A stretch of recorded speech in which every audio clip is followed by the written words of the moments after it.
Election commission of India દ્વારા સમગ્ર રાજ્યની અંદર આપણે જે સ્પેશિયલ ઇન્ટેન્સિવ રિવિઝનની કાર્યવાહી ચાલુ થઈ 28મી ઓક્ટોબરથી વડોદરા જિલ્લાની અંદર આપણે કાર્યવાહી ચાલુ કરેલી હતી. વડોદરા જિલ્લાની વાત કરીએ તો વડોદરા જિલ્લામાં આપણે 28મી ઓક્ટોબરથી જ્યારથી જાહેરાત થઈ ત્યારથી લઈને આજ સુધીના દિવસ સુધી અલગ અલગ ઘણી બધી કામગીરી આ તબક્કે કરવાની થઈ. એમની અંદર આપણી વચ્ચે કુલ 10 ERO જે મતદાર નોંધણી અધિકારી હતા એમની સાથે 27 જેટલા આપણા AERO એ ઉપરાંત આપણા લગભગ 2576 જેટલા BLO, 2780 જેટલા booth level agents political party જેમને નિમણૂક કરી હોય એ હતા. આસિસ્ટન્ટ્સ અને વોલ્યુન્ટિયર્સ 4000 જેટલા આસિસ્ટન્ટ્સ અને વોલ્યુન્ટિયર્સ, રેવન્યુ સ્ટાફ અને બીજા સ્ટાફ જેટલા 1500 હતા અને સમગ્ર ટીમ મળીને લગભગ 90,000 જેટલા સ્ટાફે આ સમગ્ર કામગીરીમાં ભાગીદાર થયા. આ ઉપરાંત આપણે અલગ અલગ વોલ્યુન્ટિયર્સ, સોસાયટીના સેક્રેટરીઝ, કોલેજના સ્ટુડન્ટ્સ એ બધાએ પણ આપણને કામગીરીમાં અલગ અલગ તબક્કે મદદ કરી.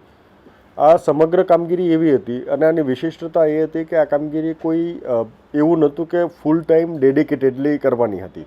આપણી આ સમગ્ર કામગીરી જે કરવાની હતી એ પોતાની રૂટીન કામગીરીની સાથોસાથ પણ કરવાની હતી.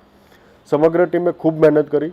આ સમગ્ર કામગીરીના પાયામાં આપણા BLOs હતા કે જેમણે આ સમગ્ર ભાગની અંદર એમણે ડિસ્ટ્રીબ્યુશન, કલેક્શન, મેપિંગ, મેચિંગ એ બધી કામગીરી કરવાની હતી, એમની ડેટા એન્ટ્રી કરવાની હતી. એ કામગીરી એમણે ખૂબ મહેનત કરીને ખૂબ કમિટમેન્ટ સાથે પૂરી કરી છે. આ સમગ્ર કામગીરીના જે યશ આપવો હોય તો આપણે BLOને આપી શકાય. આ સિવાય પણ આપણી સમગ્ર ટીમ વર્ક, બાકી બધા જ્યાં સુધી ના જોડાય ત્યાં સુધી આ કામગીરી શક્ય નહોતી. એટલે BLO સાથે BLO આસિસ્ટન્ટ, વોલ્યુન્ટિયર્સ, BLA, બાકી બધી ટીમ જોડાઈ. આપણા મતદાર નોંધણી અધિકારીઓના માર્ગદર્શન નીચે સમગ્ર ટીમે કામ કર્યું. ડેપ્યુટી DEO અને આપણી જિલ્લા કક્ષાની જે ટીમ હતી એમની કક્ષાએથી સતત જિલ્લા કક્ષાએ જે કામગીરી કરવાની હતી એ ટીમને સતત સંકલન કરવાનું હતું. જ્યારે આપણે મેપિંગની કામગીરી પૂરજોશમાં ચાલતી હતી ત્યારે અલગથી સેન્ટ્રલાઇઝ ટીમ બેસાડીને પણ એમના મારફતે કામગીરી થઈ અને ઇલેક્શન કમિશન ઓફ ઇન્ડિયા અને રાજ્ય સરકાર સાથે CEO ઓફિસ સાથે સતત સંકલનમાં રહીને જે કામગીરી માટે વિશેષ જે આયોજન કરવાનું હતું એ કામગીરી કરી. આ સમગ્ર ચાલતી પ્રક્રિયાની અંદર આપણે પહેલો પડાવ સુધી પહોંચ્યા છીએ અને પહેલા પડાવના અંતે આપણે ડ્રાફ્ટ ઇલેક્ટોરલ રોલ આજે પ્રસિદ્ધ થવા જઈ રહ્યો છે. એ માટે આપણે પોલિટિકલ પાર્ટી સાથે મિટિંગ પણ રાખી છે. ઇલેક્શન કમિશન ઓફ ઇન્ડિયાની, DEOની અને અન્ય વેબસાઇટ ઉપર અને જાહેર જગ્યાઓ ઉપર એની પ્રસિદ્ધિ થશે. આ પ્રસિદ્ધિના અંતે આપણે જે ડ્રાફ્ટ ઇલેક્ટોરલ રોલ પ્રસિદ્ધ થયો છે એમાં આપણા શરૂઆતના તબક્કે કુલ મતદારો હતા 26,89,117. એ પૈકી આપણે કુલ મતદારો હતા એ પૈકી જે ડિજિટાઇઝેશન કર્યું એ હતા 21,85,183 જેટલા મતદારોનું આપણે ડિજિટાઇઝેશન કર્યું. આમની અંદર પોતે વ્યક્તિએ પોતાને 2002ની યાદીમાં શોધીને પોતાને મેપ કર્યા હોય, જેમને આઈડેન્ટિફાઈ કર્યા હોય એવા આપણા 9,58,59,755 મતદારો હતા. પ્રોજેની તરીકે જેમણે મેપ થયેલો હોય એવા 9,12,416 મતદારો હતા. જેમનું મેપિંગ નહોતું થયું, જે પોતે મતદાર યાદીમાં શોધી ના શક્યા એવા કુલ આપણા 4,12,485 મતદારો હતા. આપણે શરૂઆતમાં આંકડો ઊંચો હતો, લગભગ 27.5% જેટલા મતદારો પોતે ના શોધી શક્યા હોય. એમની અંદર BLOએ અથવા BLA આસિસ્ટન્ટ અને આપણી વોલ્યુન્ટિયર્સની ટીમ બેસી એમને સતત પ્રયત્નો કરીને અન્ય રાજ્યોની મતદાર યાદીમાં હોય, અન્ય જિલ્લાઓની મતદાર યાદીમાં હોય, ખાસ કરીને શહેરી વિસ્તારમાં પ્રશ્ન થોડો વિકટ હતો ત્યારે એમણે પણ પ્રયત્નો કરીને એમની ટકાવારી કઈ રીતે ઓછી થઈ શકે એ માટેનો પ્રયત્ન કર્યો અને આપણે એમને લગભગ 15% જેટલું લાવી શક્યા. એટલે આટલું હાલમાં માત્ર અનમેપ થયેલા હોય એ 15% જેટલા જ મતદારો છે. જેનું મેપિંગ ના થઈ શકે એનો મતલબ એવો નથી કે એ ડ્રાફ્ટ ઇલેક્ટોરલ રોલમાંથી નીકળી જશે. એમના નામ પણ ડ્રાફ્ટ ઇલેક્ટોરલ રોલમાં સમાવેશ થવાના છે. એમને પોતાને ડોક્યુમેન્ટ્સ એમના જે છે સિટીઝનશીપ એક્ટ અંતર્ગત ડોક્યુમેન્ટ નિર્ધારિત કરેલા છે.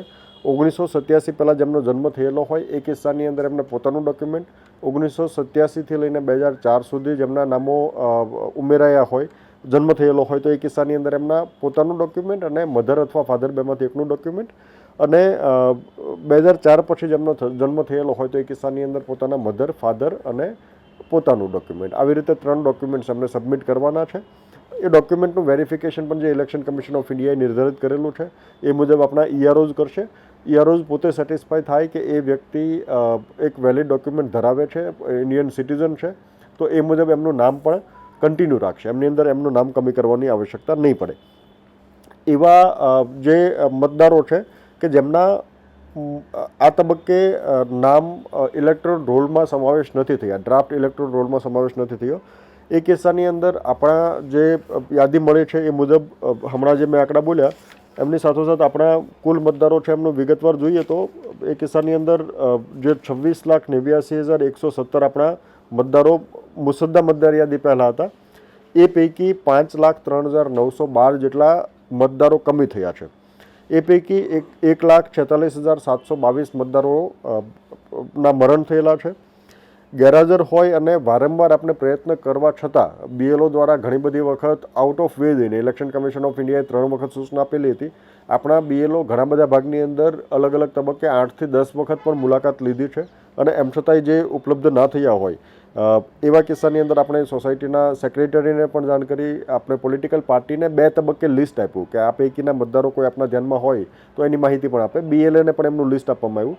એવા મતદારો આપણને જે મળી જ નથી આવ્યા એવા 97,769 મતદારો છે જે સ્થળાંતરણ થયેલા હોય, અન્ય સ્થળે કાયમી સ્થળાંતરણ થયેલા હોય એવા 2,25,581 મતદારો છે.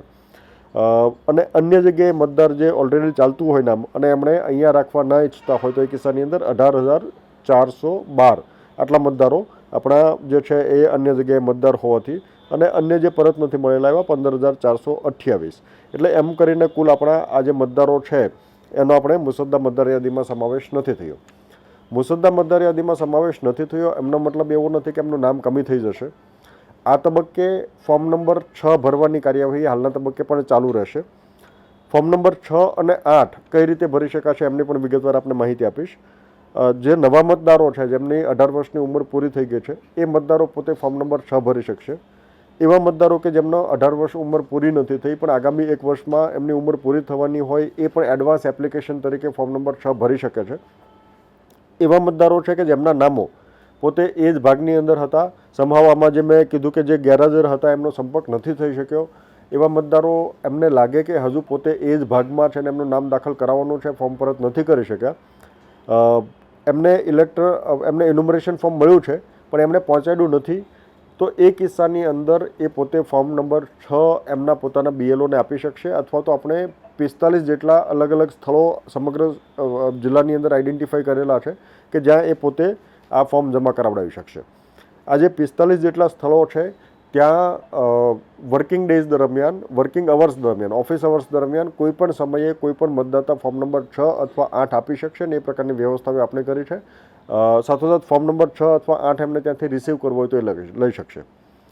એવા મતદારો કે જે ત્યાં એ ભાગની અંદર નથી ને એના બદલે અન્ય કોઈ ભાગમાં શહેરની અંદર જ અથવા જિલ્લામાંથી શહેરમાં આવીને વસતા હોય ને એમનું નામ ત્યાં શિફ્ટ થયું છે, એ પોતાની મૂળ જગ્યાએ કદાચ એમનું ફોર્મ જે હોય ઇન્યુમરેશન ફોર્મ એમને જમા નથી કરાવ્યું. જો જમા ન કરાવડાવ્યું હોય તો એ કિસ્સાની અંદર અહીંયા નવેસરથી એ ફોર્મ ભરી શકે છે. એટલે એ કિસ્સાની અંદર પણ ફોર્મ નંબર 6 ભરવાનું થશે. એવા મતદારો કે જે રાજ્યના અન્ય ભાગમાં હતા અથવા અન્ય રાજ્યમાંથી અહીંયા આવેલા છે અને અહીંયા એમને કાયમી એ વસવાટ તરીકે રહેવા માંગે છે તો અહીંયા ફોર્મ એ ભરાવી શકશે. એવા મતદારો કે જે પોતે અન્ય ભાગમાં એનું એન્યુમરેશન ફોર્મ તો ભરાયેલું છે પણ અહીંયા નામ શિફ્ટ કરવા માંગે છે તો ફોર્મ નંબર 8 પણ એ એમનું જો એન્યુમરેશન ફોર્મ ભરાયેલું હશે તો ફોર્મ નંબર 8 પણ એ જમા કરાવી શકશે. એટલે ફોર્મ નંબર 6 અને ફોર્મ નંબર 8 જમા કરાવી શકશે. હવે પછીના તબક્કે ક્લેમ્સ અને ઓબ્જેક્શનનો તબક્કો ચાલુ થવાનો છે. એટલે આજથી ચાલુ કરીને આવતીકાલથી ચાલુ કરીને અલગ અલગ તબક્કે આપણા જે ઈઆરઓઝ છે એમના અધ્યક્ષતામાં એક ટીમ ત્યાં બેસાડી છે. ઈઆરઓઝની ટીમ દરરોજ વાંધા સુનાવણી કરશે, જે દરમિયાન આપણા જે મતદારોની અંદર એમનું મેપિંગ નથી થઈ શક્યું, જેમના ડોક્યુમેન્ટ સબમિટ નથી થયા. સાથોસાથ આપણે ઘણા બધા પ્રયત્નો એવા પણ કર્યા કે જે મેપિંગ થઈ જ શકતું નથી એવા ઇલેક્ટર્સે પોતાના ડોક્યુમેન્ટ જમા કરાવડાવ્યા. આપણે હાલના ડેટા પ્રમાણે 1.5 લાખથી વધારે મતદારો એવા છે કે એમને પોતે મેપિંગ નથી થઈ શક્યું પણ પોતાના ડોક્યુમેન્ટ્સ એમણે સબમિટ કરાવી દીધા છે. એટલે એ કિસ્સાની અંદર પણ એમને નોટિસ જનરેટ થશે પણ એ કિસ્સાની અંદર એમને સુનાવણીની વિધિવત સુનાવણીની આવશ્યકતા નહીં પડે અને એમના નામમાં આપણે દાખલ કરી શકીશું.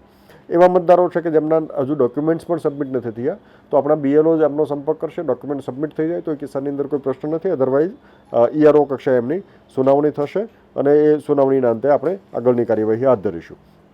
આપણે આ સમગ્ર કાર્યવાહી 1 મહિના સુધી ચાલુ રાખવાના છીએ. 1 મહિનાની કાર્યવાહીના અંતે આપણે જે ક્લેમ્સ અને ઓબ્જેક્શન તબક્કો પૂરો થાય ત્યાર પછી એમની સુનાવણી અને એમના નિર્ણય લેવાના છે. ઈઆરઓ નિર્ણય લેશે અને ત્યાર પછી આપણે આખરી પ્રસિદ્ધિ કરવાના છીએ. આ સમગ્ર પ્રક્રિયાની અંદર મીડિયાએ પણ ખૂબ પોઝિટિવ ભૂમિકા ભજવી છે. મીડિયા દ્વારા સતત આપણા અલગ અલગ FAQsના તરીકે, અલગ અલગ વિડીયોઝના તરીકે માહિતી લોકો સુધી સ્પ્રેડ કરે છે. સોશિયલ મીડિયાના મારફતે આપણી ટીમ મારફતે પણ સતત પ્રયત્નો થયા અને એમના મારફતે પણ માહિતી પહોંચાડી. એટલે વિશેષ કરીને આ કલેક્ટિવ એફર્ટ્સ હતા, ટીમ એફર્ટના તરીકે આપણે કરી શક્યા છીએ. એક પડાવ પૂરો થયો છે. આગામી તબક્કે તમામનો સહયોગ આ જ પ્રકારે મળી રહે અને સતત આપણે પ્રયત્ન કરીને આપણી મતદાર યાદી જે ઇલેક્શન કમિશનનો મોટો છે, ત્રુટિરહિત બને, આપણી મતદાર યાદી ઇન્ક્લુઝિવ બને, સમાવેશી બને, એક પણ લાયક મતદાર બાકાત ના રહી જાય, જે ગેરલાયક મતદારો છે તમામના નામોમાંથી દૂર થાય, એ દિશાનો આપણો પ્રયત્ન છે અને આપ તમામનો સહયોગ એમાં મળે એ માટે અમે અપેક્ષા રાખી રહ્યા છીએ. આભાર.